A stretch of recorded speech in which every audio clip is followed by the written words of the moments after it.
Kino-consolidate po muna ni Pangulo yung mga listahan, yung mga reports po mula sa iba't ibang ahensya ng gobyerno, PIDEA, sa intelligence community, at pinapa-cross validation po ni Pangulo ang lahat ng mga yan. Lalong-lalo na po ito nabalitaan niyang mga ninja cops at sangkot dito sa pagre-recycle ng droga. At sabi niya kahapon sa akin na kailangan malaman ng publiko na soon I think he will personally announce to the public kung sino po yung mga sangkot na ito. At importante po, si Pangulo ang magsasabi. Sabi niya, karapatan po ng Pilipino malaman kung sino yung mga ninja cops.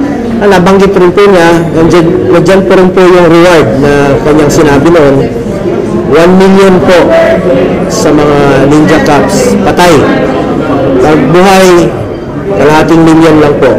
Pag lumaban, 2 million. May general ba? Yes, may general ba, sir? Ang nabanggit po yung mga nakaraan mga nakaraang, di ko na po mahirap pangalanan, pero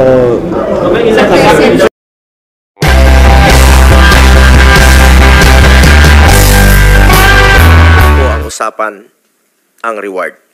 Ang alam ko, walang reward system na ipinapatupad si former President Duterte laban sa sinumang sibilyan, mapa-drug lord man o karaniwang tao na sangkot sa iligal na droga.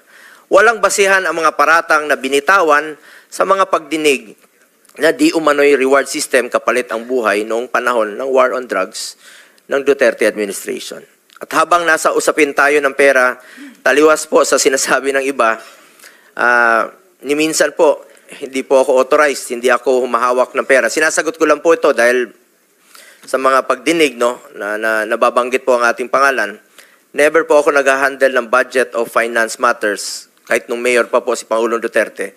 Taliwas din po sa sinasabi ng iba.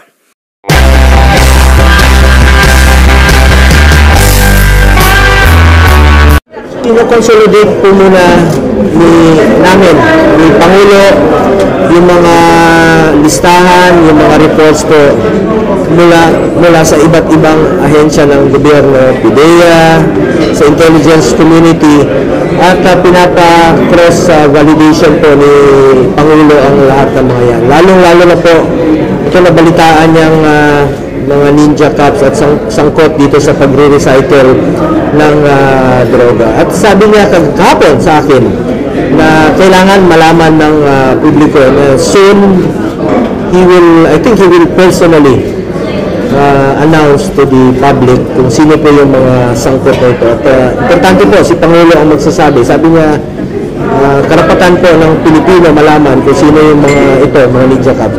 Nabanggit rin po niya, nandiyan po rin po yung reward na kanyang sinabi noon, 1 million po sa mga ninja cops, patay. Pag buhay, kalahating million lang po. Pag lumaban, 2 million. May general ba? Yes, may general ba, sir? Ang nabanggit po yung mga nakaraan mga nakaraang, di ko na po mahirap pangalanan, pero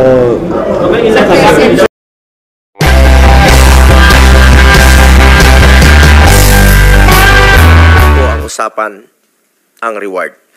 Ang alam ko, walang reward system na ipinapatupad si former President Duterte laban sa sinumang sibilyan, mapa-drug lord man o karaniwang tao na sangkot sa iligal na droga.